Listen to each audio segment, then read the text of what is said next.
So how about yours? You talk about your story. Yeah, it's very different from your story. I did not grow up in a homeschooling environment, public school all the way, to college, of course. And I can't remember, I guess, a specific moment where I felt like math was my thing. I just think I'm someone who's very logical, very organized, in the sense that I didn't really like gray area. I just was a fan of, this is the way to do it, and I'm going to do it that way. Whereas like writing for me, not that I didn't like it, just that it was, I've never considered myself a creative person. Much different in that aspect. Creativity is not my thing. I'm more of a step-by-step, let's do this, do what I need to do and get out kind of thing. And so I guess I liked that math was like that. Of course, in elementary school, it is like that. It's very basics of math and just kind of the stuff you need to know to be able to get to the other things in the future. And so I really, really enjoyed that. I can remember like third grade loving learning multiplication, like the timed stuff. You would write it all out and, oh, I passed the 2s, now I get to go to the 3s kind of thing. Loved that. A little bit of competitiveness in that. And that's also when I figured out how much I loved teaching, which sounds crazy, but the teaching aspect of it for me was the logic. Like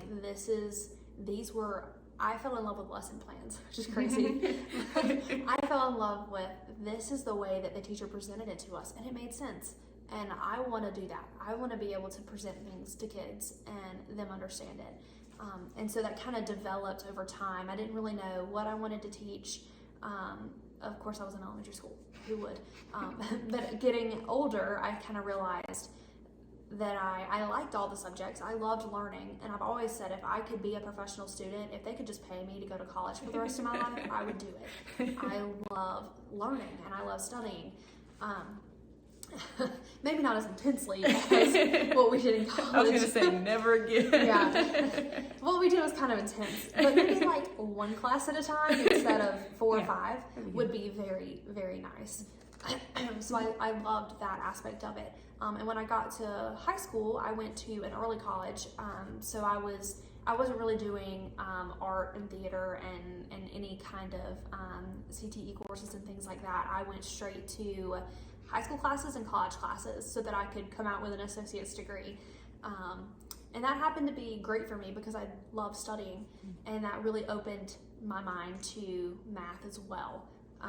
Because I was taking those classes at a different pace, I guess.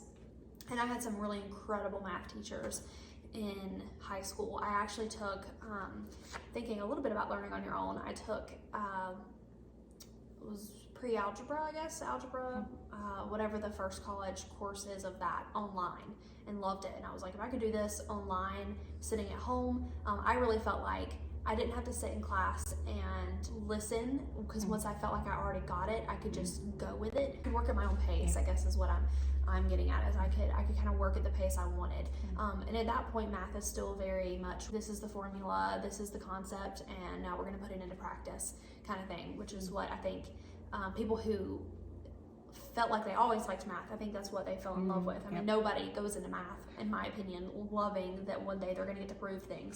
Going to high school, I guess I kind of realized, oh, there's a lot of people out there that don't like math, and I do.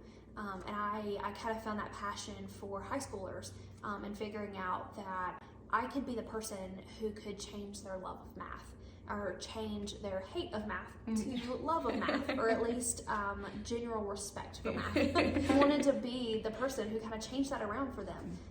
And so that's when I decided to be a high school teacher. And to do that, you have to have a math degree nowadays. So that's kind of why I went into math.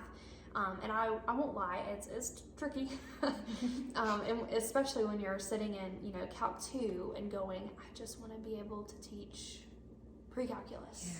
I don't feel the need to continue to do Calc 2, but it really does help train your brain, and I think that's the part that I loved about it. I mean, nobody likes the late nights and the studying all weekends. But I loved the beauty of math. I loved how it all connected. And the further I got into it, the deeper I got, the more I realized I didn't know. It was very much one of those things where when you're younger, you feel like, oh, I know all the math I need to know. This is all that exists. I can add. But then you get into it and you're like, oh my gosh, there's so much more to math than what I was ever thinking was even there.